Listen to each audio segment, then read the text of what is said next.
एक घना जंगल था जहां पेड़ों पर अनेक पक्षी रहते थे। एक ऊंचे पेड़ की शाख पर एक सफेद रंग की कबूतरनी अपने 3 छोटे बच्चों के साथ रहती थी। वो दिन भर अपने बच्चों के लिए दाना चुग कर लाती और रात को उन्हें अपने पंखों में छुपाकर सुलाती। उसी जंगल में एक चालाक और भूखा कौआ भी रहता था। वह अक्सर दूसरे पक्षियों के अंडे और बच्चों को चुरा कर खा जाता।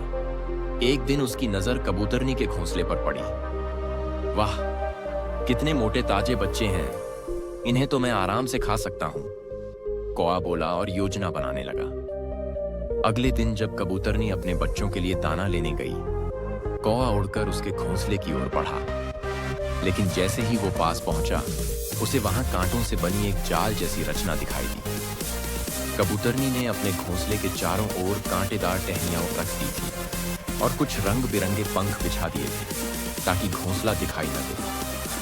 कौआ चौंक गया। ये कबूतरनी तो बहुत चतुर है, उसने सोचा, किंतु वह हार मानने वालों में से नहीं था। अगली बार वो तब आया जब कबूतरनी घर पर थी। कबूतरनी ने कौए को देखते ही समझ लिया कि वह क्या चाहता है। वह शांत रही और बोली, कौए भैया, तुम भूखे हो ना? तुम मेरे बच्चों को क्यों देख रहे हो? कौआ चिढ़ते हुए बोला, हाँ, मैं भूखा हूं और ये बच्चे मुझे बहुत स्वादिष्ट लग रहे हैं। कबूतरनी ने मुस्कुराकर कहा, भूख अगर इतनी ज्यादा है तो मैं तुम्हारे लिए कुछ दाने लेकर आती हूं। मेरे बच्चे तुम्हारे भोजन नहीं हैं। कौआ कुछ पल चुप रहा, फिर हंसते हुए बोला, तू मुझसे डरती है, इसलिए मुझे दाना देना चाहती है। कबूतरनी गंभीर हो गई। मैं डरती नहीं हूं, मैं मां हूं और मां अपने बच्चों की रक्षा के लिए किसी भी हद तक जा सकती है, चाहे वो शांति से हो या युद्ध से।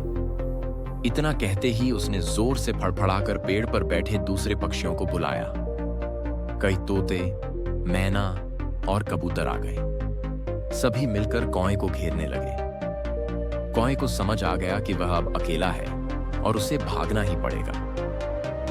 कौआ डर के मारे उड़ गया और फिर कभी उस घोंसले के पास नहीं आया। उस दिन कबूतरनी के बच्चों ने अपनी मां की ममता और बहादुरी को महसूस किया। उन्होंने सीखा कि प्यार के साथ अगर समझदारी और साहस हो तो कोई भी मुश्किल मात दी जा सकती है।